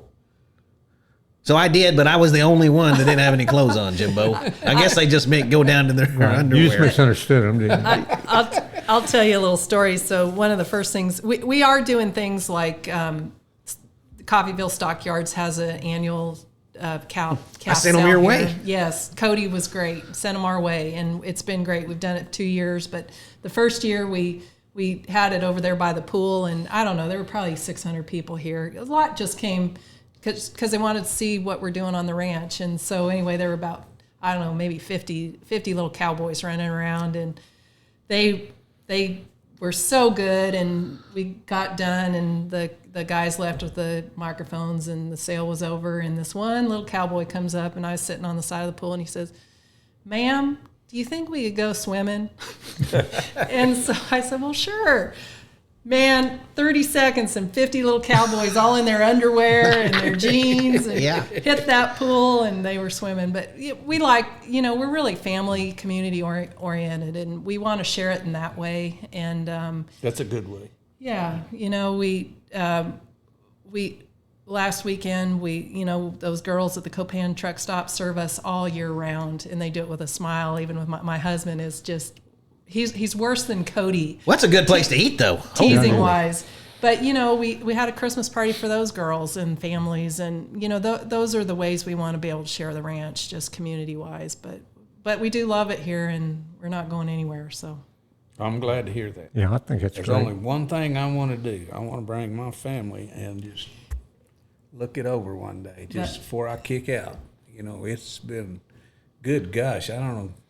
I remember a lot of things. I ain't even told you a tenth of the things that went on. Yeah, well, we'd love to have you. But it's old timey, it's old fashioned. It was when I was here. I don't know what it's like now, and but when I was here, I had a blast, and I enjoyed it. And I would have probably stayed here, but me and Mr. Court, I think he's dead now, ain't he? Yeah, he died. Yeah, we kind of got sideways on some things. Him and Joe didn't see eye to eye. Joe stayed, but he didn't get along with him all I that good. didn't stay. I wasn't going to cause anybody any trouble. And the little horse I'm talking about, Buck Jr., that I tripped on, I broke. I had it wrote down one time, the names of them, and we all got the horses. Seemed to me like 50, 60, 70 head of horses. And the Cowboys took them out. And I said, all I want out of that deal is I want this little, and he wasn't registered. I said, I want this little Gildan. He wasn't nothing fancy. 14.2, weighed 1,020 pounds, just a little ranch horse. That was agreed on. And that's the one I stood Court's cutting horse on his hind legs, and he made sure I didn't get that horse when I left. But anyway, But I had another one I had bought and paid cash for and had papers on him, and he tried to get him, but he didn't get him. Well, I don't like that sucker either. But We can give you that anyway, horse. or I would have probably stayed. I was probably been here when they killed him, but How long did your dad stay after he died? not long. I know Joe told me that he fired him right here in this house. He said he called him over and Mr. Mondor fired Joe. What he told me the other night. My dad was Mac. Yeah. Yeah, and but I don't know how long he stayed after he left. Yeah. Joe really speaks highly of your dad. Yeah. And Doodles both, you know. Doodle. For that matter. Joe and Doodle were drinking buddies. Yeah. Drinking buddies, and they did drink. They did drink. Doodle was a cut up, real happy-go-lucky. Never say nothing bad about anybody. Never had a bad word to say. Had an aneurysm when he was 46. Took his life. And I can tell you some stories on him and Paulie too, but I ain't going to. But anyway, yeah, he's and Joe was just Joe. You know, I had no problem with Joe. Joe, he'd make a hand when he wanted to, and when he didn't was on the hooch. Well, he was a hand, but he wasn't a good hand. You know what I mean? But yeah, I like Joe's wife, and I think the redheaded one. Which one? Sherry. Sherry, yeah. Yeah, they got She both. was a nice lady, and I think they split up. Yeah. And I might have had a daughter. Had 3 actually. 3? Yeah. See, I'm way behind times. Yeah. But anyway, everybody that was here, I got along with everybody. Yeah. And I didn't have any trouble out of anybody till that one deal. Well, looky here. This is how it went down, and you'll understand more where I'm coming from. First day we show up at my dad's place. We're all going to go to work. They say meet at my dad's place. Dale walks out there.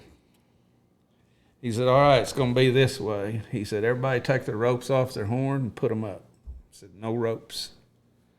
Be no roping, nothing. We were going to the wheat pasture, the river bottom down there, to gather the cattle off of wheat. One crossing down there, and you got to go down a 1-lane cut in it, cross the river to get them back on this side, and then you bring them all out.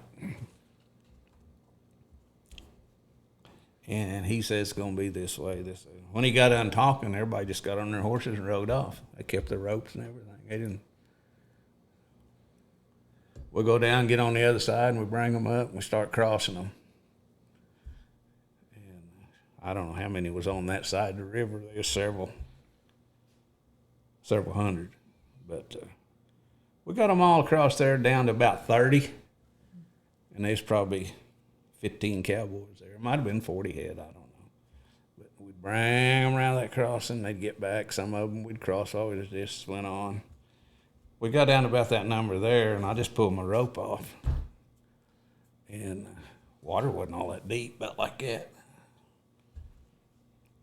This time when we went and crossed them, I come back out of there. I built 2. One of them roped him, spun around, and come back. I come to that crossing, and right before I hit the water, that yearling choked down. You know, he choked down, fell over, and it creek, river wasn't all that wide, and I just went on and crossed. Water went that way, and here went another cowboy. Here went another one. Here went another one. We drug every one of them across that river and then went on. That kind of started it all. Right. I mean, don't come around here trying to throw your weight around. You need to join in here and see what's really going on. But It's like not putting your boots on, not having a rope on your saddlehorn. What's going on around here? yeah, anyway, I had a blast when I was here. I had a blast, loved it. You must have. Making $15 a month and still loving it. 9 years old. You did get a raise at some No, point. I got 30 a month. I got 15 every 2 weeks. Oh, yeah, I okay. got I'm with $30 you. a month. Yeah, and that was big money. I could take her to the fair and buy her a cheeseburger. We didn't have to sack up a peanut butter and jelly sandwich. We go to the Tulsa Fair. School send you down there. You either bring your lunch or do without. We just belly up to a cheeseburger or something. I never was one to not want to have any money in my pocket. I was watching a deal about the Chapman Barnard Ranch the other day, and they were interviewing all these old timers. It's been some time ago. And they were all talking about how hard life was, how hard the work was, how hard. The word hard was a lot. And every one of them said, well, would you go back to work on that ranch today? Yeah. Every one of them said it was the best time they ever had in their life. Wouldn't And change they would nothing. go right back there today and live the same life they were living then, Yep. that they were just talking about everything was so hard. Yep. I would. I got it one morning, put them. I saddled up. We'd always keep a one horse up to wrangle with. It wasn't even daylight. That was my job. I swung on and around that horse trap I went, and I thought, man, looked around. I thought I heard somebody holler. I got them horses in there and fed them, running the house, and I didn't have to go to school that day. I swallowed my breakfast, come back out and saddled up, and they said, where's John? John Boland. He come in from Kenwood. He was a cowboy, and he lived where they put me over there. And that was 15 miles straight across to my dad's house. He had to ride there, get with us to go to work. And when we got done, he had to ride it back. And, man, he ought to been here. Somebody said, do you hear somebody holler? I said, I thought I did a while ago. We listened. I said, yeah, it's coming from over there. We kick up through there. The way he would be coming, everything was wire gates. You know, wasn't no panel gates or nothing. It's all wire. We lope up there, and he's laying in that gate, horse on top of him, got his head pulled back over him. He said, man, you went by me a while ago as I hollered at you. I said, John, it was dark. I thought I heard you, but I didn't see you. So we get fencing pliers and cut that wire all loose and unseat his horse. Let the horse up and drag him back. He wasn't hung up or nothing. He wasn't hurt. He walked around there a little bit, saddled him up, patched the gate, and went on to work. He said, I've been laying there for 2 hours under this horse. Burning daylight. He tried to get up, and he said, boy, it's tussle there for a little while. Finally, he relaxed and give up. Oh, shoot. But that was the cowboy back then. And no trucks, no trailers. Ride there and ride back. That cake pen every morning or every day when you had to put out those big sacks of cake, did y'all call the cattle in or? Yeah, you'd start calling. And Well, they did you learned- have a call? Did you have to go with the wind? Did you? No, you that's it right there. You just start calling. They'd see you and they'd come, and you just start pushing. Had kick on up and open the gates or shut the gates. And when you got to the feed deal, they'd all be there. And like I said, when you put your feet out and you counted them in, if you was 3 or 4 short, you found them. But that's how that went down. So there wasn't a siren you turned on? No, nobody had sirens. Gotcha. Or nothing like that. Many a day, I'd stop at that feed cake house, and we'd shoulder that feed out, scatter it, and build us a little fire there to warm up to go the next one. And you could reach up and grab them hoodies with where you tied that. You'd tie that where you could breathe. I'd reach up there and break ice off of it. And these guys think they had it tough now.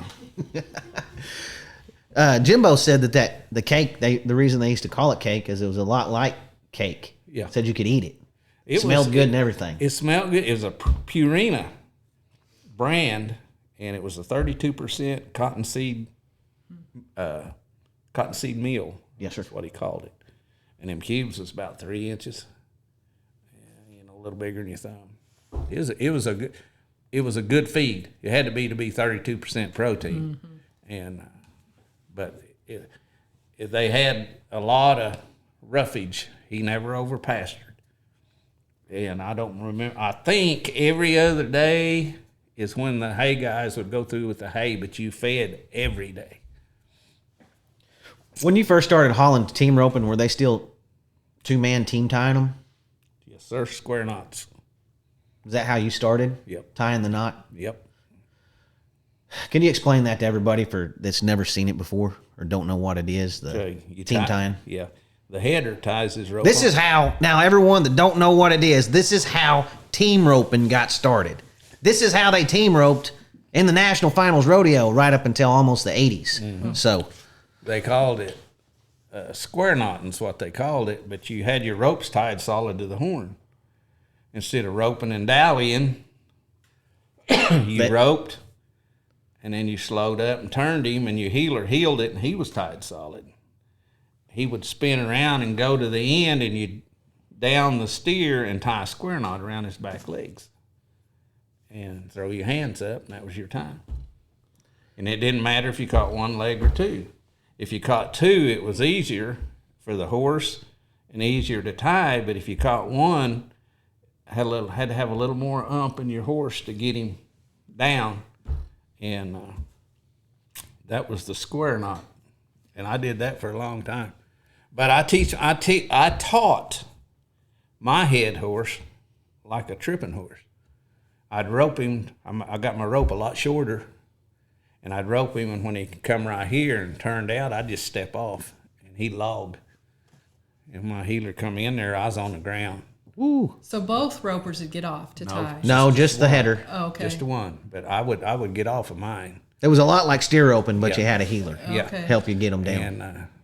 And they just log off like a tripping horse. Now, if you were getting down and the steer was saying out here and your heelers, everything's fixing to come tight, did that steer ever ricochet back towards you and just take anybody out? Did you see that? I've seen it take a lot of them out, but that was a part of reading what you were doing. If you stepped off and you had to know your heeler, if he was going to turn straight back or if he's going to angle. A lot of them, if they didn't have a stout horse, they'd go at an angle to try to jerk that leg out or jerk it down that way. If your heeler went straight back, you was not in a problem, but they called it getting in a V.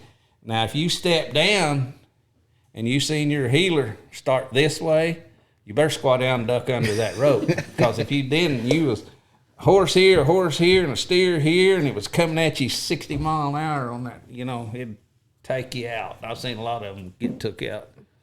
So why did it change? California style. Yeah. What It was hard on cattle, pretty rough, It was rough on them. It was rough on them. But When do you first remember dallying starting? The California style of team rope, Arizona style. 70s. I think it was in the 70s. What were y'all using before you put rubber on your saddle horns? Was it just cotton you put on there, someone Didn't put said? anything on there. And then when they started that, I would, like I said, I like to work at what I do, and I like to find out. And I'd ask the best of the best. I had to kind of scold Leo Camarilla before I really get to know him, because we drove all the way to Colorado with a camera. I was wanting to see what this Dally team roping was all about, And when he come out, and I entered the they entered the roping out there, but when he come out, I hollered at him. He kind of looked at me and shrugged it off, and I said, "Hey, you little," I said, "you want to take my money, but you don't want to visit?" He come over, and I'd ask questions, and you got to ask to learn it. It wasn't no different than squaring on. It was just different things you needed to do it the winning way, change over. But He was one of the first guys to teach people. Maybe you're the one that got him doing it, Mick, asking all them questions, thinking, oh, maybe there's something to this. you can learn something. I can learn somebody this. Yeah, you can learn Teach 'em. something every day from somebody. I'm never too old to learn something. And I wanted to learn from the best. I went to the best. And he was the best team roper at the time.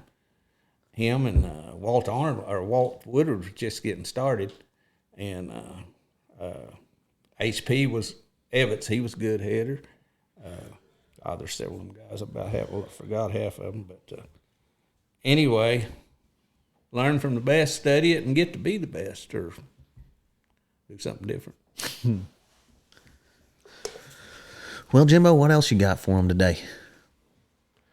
Oh, I don't know. Just it's a great history lesson to get to come up here and see this ranch, and it's great to know that it's in good hands.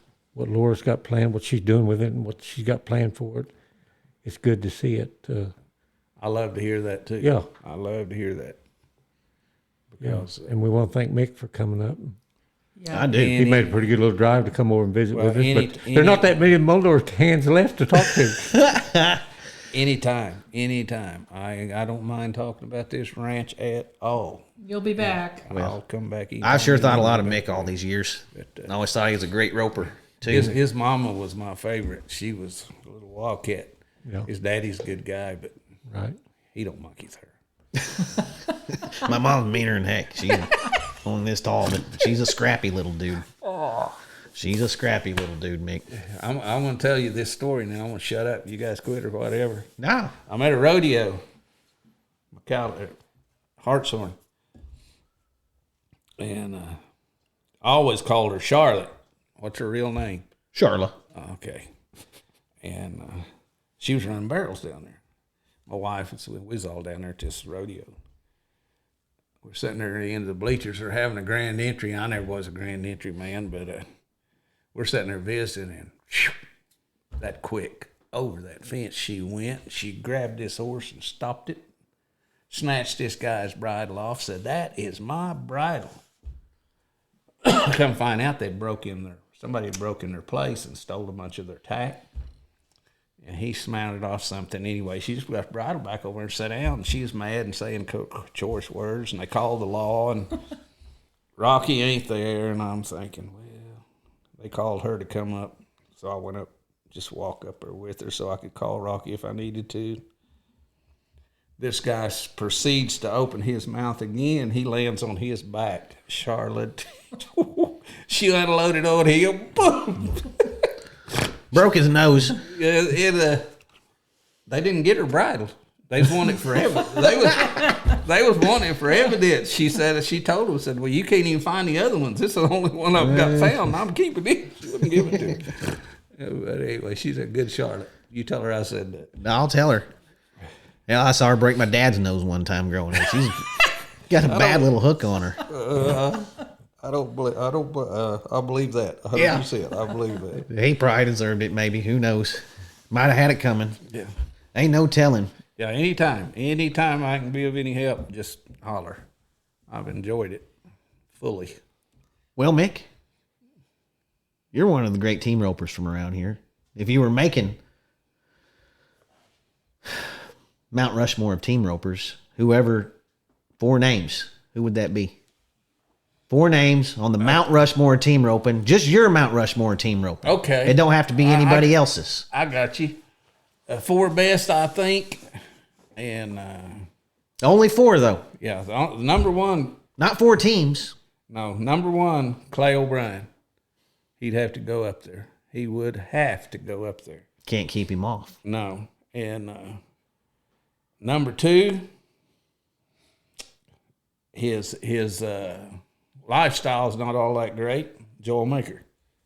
I agree. Knowing the game of team roping. And being a winner. This is what I'm going off of. Number 3, Leo Camarillo. Cornerstone of team roping right there. Yeah, Leo the Lion. That man was awesome. How do you get the nickname the Lion? Do you know? I guess because he was kind of mouthy and roared around a lot. You know, they said one time he gets up in the morning, he runs a mile, has his breakfast, ropes for 2 or 3 hours, has his lunch, runs another mile, shoots pool for a while, and then goes back and ropes, and said you can't beat him at anything he does. Yeah. But the 4th one, man, I don't know. I'd have to think on that. There's a lot of talent. But to help the team roping industry, I'd go Paul Petska. Mm-hmm. That's a good one. I'd go Paul Petska.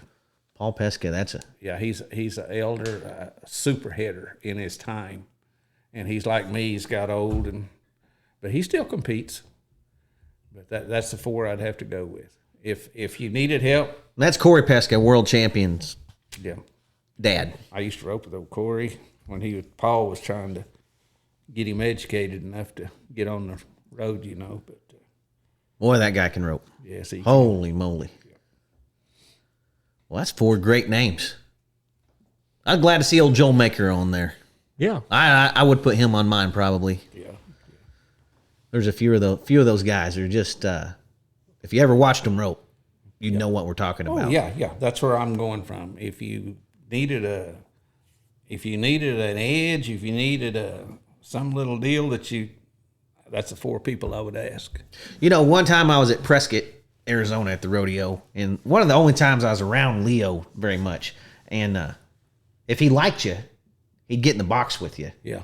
And by the time you nodded your head, you're pretty sure you're going to win something just for having him there because he's already got you pumped up and ready. Yeah. I mean, the second you ride in, he starts talking to you, telling you what you need to do, and telling you how you're probably going to win this thing. Yeah. And He just get in the box with you on the ground. He's on the ground. different people if he liked you, Talking talk to you. Yeah. Pumping you up. Tell if you're out or not. If you don't break the barrier and you're close to it, all the guys down there go, "You're out." But you could definitely hear Leo over everybody. When T Woman and Leo were roping together, they came to Cucklebird Junction, big jackpot team roping, and Ricky Green and Bobby McClellan, they were back here rodeoing. I roped quite a bit with Ricky while they were back here, but He grew up not too far from here. after the roping, they had a 10-head match. Bobby and Ricky matched T and Leo, and Leo didn't bring a horse. He said, "Can I ride your horse in the match?" My horse is a head horse, and I said, "I don't care, ride him." And that was the good done horse I had, old Kojak, and he came from Zeke Griffith, and anyway, they won the match. He won the match heeling on my head horse. Leo did. He was a bad cat. He probably could have borrowed the neighbor's donkey and won that deal. Who knows about a guy like that? Yeah. Whew. Yeah, he's gone now. Ricky's gone now. Golly. Makes me old. Who'd have thought you'd outlast them all, Mick? Who thought that? I don't know. Holy moly. Well, you got anything else for Laura? No, just keep up the good work. What you're doing for Pahuska, Absolutely. we're just And I tickled said I down. was pretty picky about who can stay here, but you all 3 passed today. Even me, for sure. Even you, Oh! Now he'll be in the pool again. Let's go. Cody. Bring your families, please. Yes, ma'am. Yes, ma'am. And don't forget to rent your room downtown at the Cross Bell downtown. She's got rooms for rent, fully renovated. I've seen pictures of them. They look unbelievable is how they look. She got the big dance hall opening real soon. And be sure and check out the Buck and Flamingo Turquoise Shop. And don't forget to hit the Ben Johnson Cowboy Museum when you're in town. The best. And he's got the best, what's that stuff we come at? Vanilla. Mexican vanilla, we sell it. He's got the best. That's what we come up to get. We're going to have to The pure stuff. go from here to there. All right. Well, thanks for coming up, Mick. Appreciate you. Yes, sir. Thank you, you, guys. Good to meet You you. bet. You're welcome anytime. Thank you, Jimbo. You bet. Thank you, Mick, for coming. Thanks for letting us come on your historic You bet. place here. Yes, Yeah, I appreciate you guys this coming. brings back a lot of memories. A lot of memories. All right. Well, until next week, we'll see y'all. Later. Okay.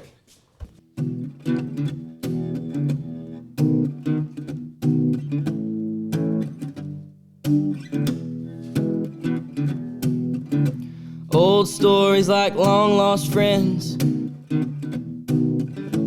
rodeos and late night bends, history before our time, round pens and pasture rides, Cowboys of the Osage.